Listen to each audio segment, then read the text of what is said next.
Welcome again to the tax show, and thank you so much for your responses, your comments. It has been very helpful. And based on your responses and the questions, we are coming up with a few new topics. Today we'll talk about NRI and who all among the NRIs need to file the taxes in India and how that is to be done. I think Nijoe will help us with some guidances on that. Over to Nijoe. I welcome all the viewers and subscribers of mediamathamgi to this episode. Today, we will just go through or maybe brief about the non-resident category of the tax assessees, maybe to help them to understand how their taxation works in India. Now, to start with, to anybody who has got a confusion whether I need to file IT returns here in India, probably there are various categories of people. Actually, there are a few people who have just gone for maybe a couple of months projects and came back to India. Some people who are settled there in foreign countries. So there are some people who are doing projects from here, from India. They'll be doing some project for some other country. There are various categories of people actually. Okay. Now, first we need to understand what is your residential status in India. So for that, to avoid the confusion, actually to make it very simple, I request the viewers to just go through this chart, which will help you to understand actually whether you comes under the category of non-resident or resident. Okay, the term NRI may not be that much important for income tax department. Actually, it is resident and non-resident for them. Okay. Now, when it comes to an individual, actually, if this individual has stayed in India for more than 182 days in a taxable year, any particular given year, then he is considered as a resident of India, not as a non-resident in India. Okay. Now, again, the second conditions will be stayed in India for more than 60 days in the tax year or that particular year, and stayed in India for more than 365 days in immediately preceding 4 tax years. So these are the conditions. You can see the chart actually how it works out for both residents and non-resident, how they will be considered or maybe considered as a non-resident. You can just go through this chart. So this is the first thing what you have to do to understand whether you are a resident or non-resident. Now, according to this chart, if you found that you are a non-resident, and then all this NRI or non-resident taxation or maybe the process is applicable for you. Now we'll be talking only about the non-resident part because residents are taxed as a normal citizen, actually, which we already discussed in the previous sessions. As far as a non-resident assessee is concerned, all his income earned in India, it is taxable in India. Okay, all his income earned in India is taxable in India. Okay, if he has got any income which is earned in another country, that is not taxable. For example, if an NRI, a non-resident who is working in some other country, let's say US or UK or Gulf, whatever income he earns from that country, it is not taxable in India. But at the same time, if he has got some FDs, interest, rental income or anything here in India, that income is taxable in India. Now, to help the NRIs, any income you earn from the foreign country, it is non-taxable for an NRI. Any income you earn in India, that is a taxable for an NRI. When a non-resident Indian returns back into India permanently, so this NRI account remains, and whatever income they are earning from India, that will be shown in NRI account, or is that to be shown in a different? No. NRO account itself, actually. NRO account, or slowly the bank will convert that back to a savings account. NRO account is basically a savings account what we all have here in India. Now, all NRIs will be able to open 2 different kind of accounts in Indian banks. One is called an NRI account. Another one is called NRO account. NRI account is basically to transfer their income from the foreign country, which is basically not taxable in India.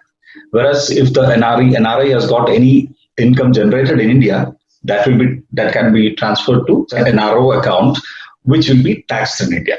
So while filing the IT return, whatever income comes to NRO account, they are supposed to declare in the income tax department, the ITR forms, and pay taxes for that and file it.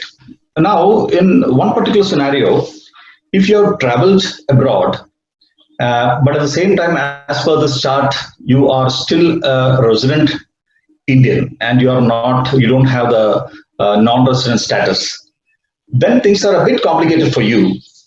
The entire income you earned, either in foreign country or in India, both are supposed to be declared in India, and you have to pay tax also.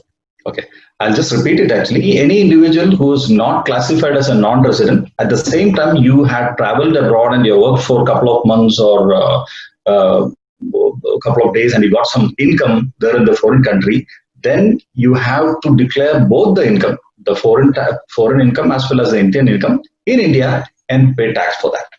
Now, there might be a confusion there. I think people will ask, actually, we are already paying tax in the country where the income is generated, and so it is double tax. To help such people, there is something called DTAA, Double Taxation Avoidance Agreement, between two countries, India as well as many of the countries in the world, so that there is a kind of relaxation when they calculate the taxes.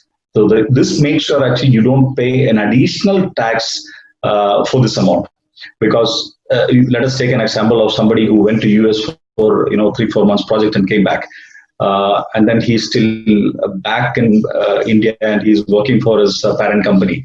So whatever amount he earned in US, he will be paying taxes in US definitely. But when he comes back to India, he need to declare that in India and pay taxes for that here in India also. So there he can take the benefit of this DTAA, and when filing IT return, he can mention the income generated in US and declare how much tax he has paid, and an equivalent relaxation he can get in India. So what happens is actually, if the US taxation is slightly lesser than Indian taxation, the differential amount he'll be paying in India. So that is something which they need to be very careful. The taxation in India or income tax filing for NRIs, it's the same as any other individual in India. The only thing is that we need to mention as a resident or non-resident. When you file the IT return, you need to specify your category of residentship there. And you need to declare all the income as anybody else. All your Indian income has to be declared, and then you will also get the benefit of deductions. All the deductions, whatever an individual get in India, like LICs and mutual funds or any investment they do for taxation. Actually, all the benefits NRI also will get it actually. Okay, and when it comes to individual taxation, there is no difference there also. The only difference is TDS deducted for NRI is slightly different. Like let it be banks or when you do some capital gain transaction everywhere, NRI TDS is slightly higher than the normal taxation. For example, if an NRI sell a property in India, and the TDS right now for an individual in India, it is 1%.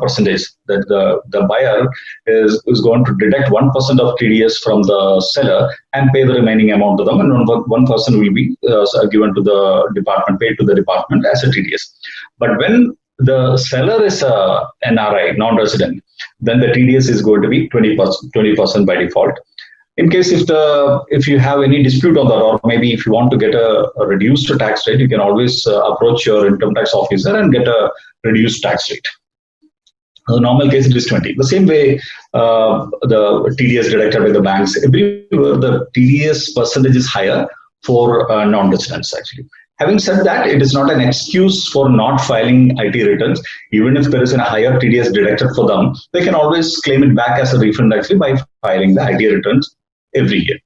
So when you are a non-resident, but at the same time you have income generated in a foreign country, then you have to declare both your income in your IT returns, and then file your IT returns, file your income tax returns. If there is any tax applicable, that also has to be paid. The only benefit what you get is for the income earned in a foreign country, you will get the benefit of the double taxation avoidance agreement.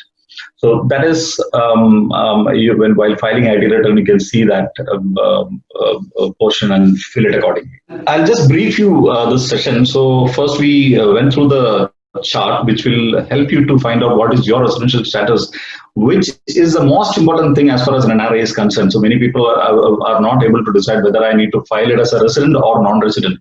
So using the chart, first find out actually whether you come under category of a resident or non-resident. And if you are a non-resident, it is very simple. Any income generated in India, it is taxable. Any income you generated in a foreign country, it is non-taxable. You don't even have to declare it in here in India. Very simple. But as far as you're a resident and you still have an income from a foreign country, then you have to declare both the income and pay taxes and file taxes in India. Only thing is that you will get the benefit of this double taxation avoidance agreement in India. And if there is any differential taxes, you need to pay it and close it. But the summary is actually you have to. Anybody who has got any income in India, they have to file IT return. There is no relaxation even if you are an NRI. Let it be interest income, because many people say, I have only some savings, I have only some investments. Even if it is an income earning thing, you better file that, because nowadays TDS is deducted for each and every income in India, especially for NRIs. It comes under section 195. So every payment done to an NRI, there will be a TDS component in that. Let it be your interest, or let it be your property sale payment or anything. So the government will 100% has got the document or maybe evidence showing that you have done a transaction and you are liable to pay taxes in India and file your IT returns. So I hope you all understood the consequences or maybe the procedure what you have to follow as a resident or non-resident. If you have any queries on this, you can always comment here in the comment box here in the channel itself, or you can reach us for any clarification. Thank you very much. So on a high level, these are the things that the NRIs need to take care of. At the same time, there will be individual cases for each of you. You might have different questions. So please share your questions with us so that we can address those in the upcoming sessions. And Nijoe is always there to help you. And you can reach out to Nijoe individually as well, and we will come back with the solutions for all those of your queries. Thank you.